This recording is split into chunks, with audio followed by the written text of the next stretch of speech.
सभी बंधुओं को प्रणाम। आशा करता हूँ कि आप सभी कुशल मंगल होंगे, स्वस्थ होंगे और तंदुरुस्त होंगे। आपको विदित ही होगा, अब तक हम श्रीमद् वाल्मीकि रामायण में कुल 31 अध्याय का पठन कर चुके हैं।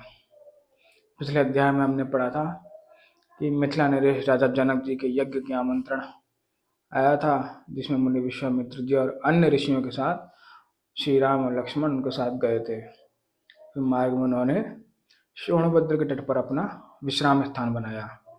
तो उस परम सुंदर मनोहर स्थान को देखकर श्री राम जी विश्वामित्र मुनि जी से पूछते कि भगवान, ये कौन सा देश है, इसके बारे में मुझे जानना है। आज इसी क्रम में हम 32वां सर्ग का पठन करेंगे। उसमें उस देश के बारे में मुनि विश्वामित्र जी बताते हैं कि ब्रह्मपुत्र कुश कौन थे, उनके 4 पुत्र कौन थे, और उन पुत्रों की कन्या कुशनाभ, राजा कुशनाभ के बारे में कथा है।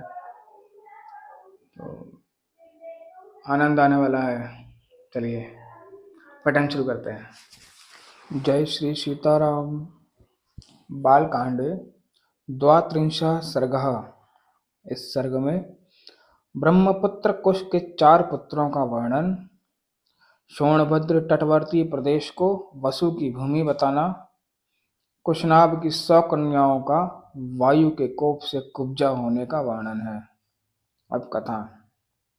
विश्वामित्र जी कहते हैं, श्री राम पूर्व काल में कुश नाम से प्रसिद्ध एक महातपस्वी राजा हो गए हैं।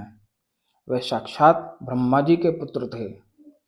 उनका प्रत्येक व्रत एवं संकल्प बिना किसी क्लेश या कठिनाई के ही पूर्ण होता था। वे धर्म के ज्ञाता, सत्पुरुषों का आदर करने वाले और महान थे। उत्तम कुल में उत्पन्न विदर्भ देश की राजकुमारी उनकी पत्नी थी। उसके गर्भ से उन महात्मा नरेश ने 4 पुत्र उत्पन्न किए जो उन्हीं के समान थे।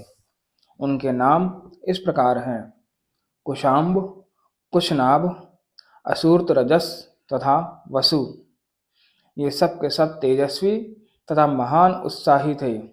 राजा कुश ने प्रजा रक्षण रूप क्षत्रिय धर्म के पालन की इच्छा से अपने उन धर्मिष्ठ तथा सत्यवादी पुत्रों से कहा, पुत्रों, प्रजा का पालन करो, इससे तुम्हें धर्म का पूरा पूरा फल प्राप्त होगा।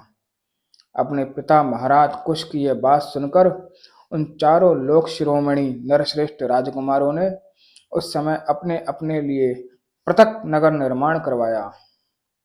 मां तेजस्वी कुशाम्ब ने कौशाम्बीपुरी बसाई, जिसे आजकल कोसम कहते हैं। धर्मात्मा कुशनाभ ने महोदय नामक नगर का निर्माण कराया। परम बुद्धिमान असूर्तरजस ने धर्मारण्य नामक एक श्रेष्ठ नगर बसाया तथा राजा वसु ने गिरिव्रज नगर की स्थापना करी।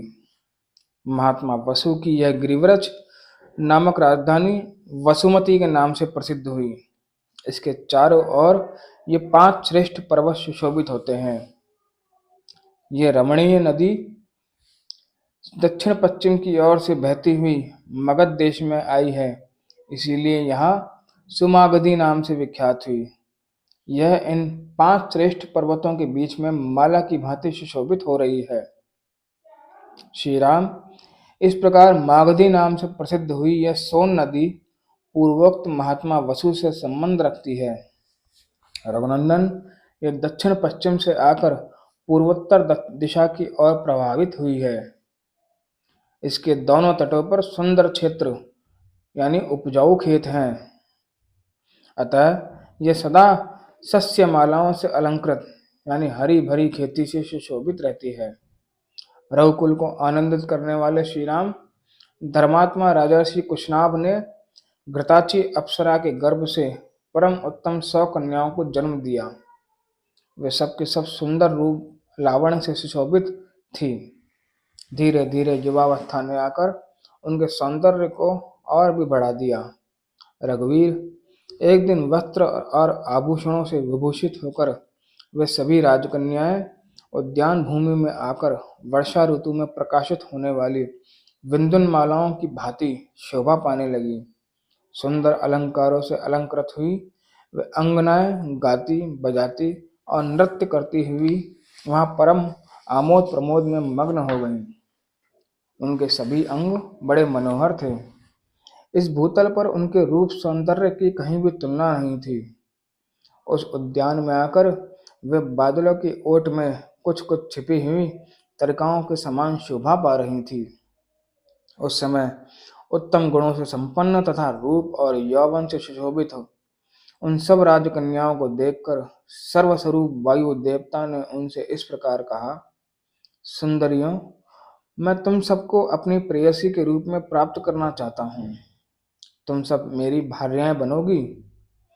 अब मनुष्य भाव का त्याग करो और मुझे अंगीकार करके देवांगनाओं की भांति दीर्घ आयु प्राप्त कर लो।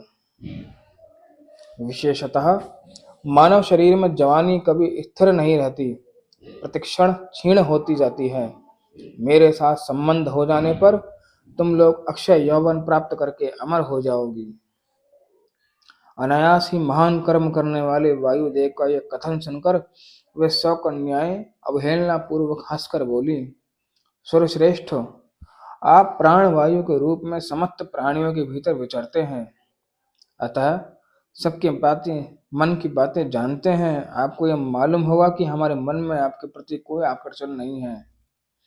हम सब बहनें आपके अनुपम प्रभाव को जानती हैं, तो भी हमारा आपके प्रति अनुराग नहीं है। ऐसी दशा में यह अनुचित प्रस्ताव करके आप हमारा अपमान किस लिए कर रहे हैं? देव शिरोमणे, हम सब के सब राजर्षि कुशनाभ की कन्याएं हैं। देवता होने पर भी आपको शाप देकर वायु पद से भ्रष्ट कर सकते हैं, किंतु ऐसा करना नहीं चाहते, क्योंकि हम अपने तप को सुरक्षित रखती हैं। दुर्मते, वह समय कभी न आवे जबकि हम अपने सत्यवादी पिता की अवहेलना करके कामवश या अत्यंत अधर्म पूर्वक स्वयं ही वर ढूंढने लगे। हम लोगों पर हमारे पिताजी का प्रभुत्व है, वे हमारे लिए सर्वश्रेष्ठ देवता हैं। पिताजी हमें जिसके हाथ में देंगे वही हमारा पति होगा। उनकी यह बात सुनकर वायुदेव अत्यंत कुपित हो उठे। उन ऐश्वर्यशाली प्रभु ने उनके भीतर प्रविष्ट हो सब अंगों को मोड़कर टेढ़ा कर दिया। शरीर मुड़ जाने के कारण वे कुबड़ी हो गईं। उनकी आकृति मुट्ठी बंधे हुए एक हाथ के बराबर हो गई।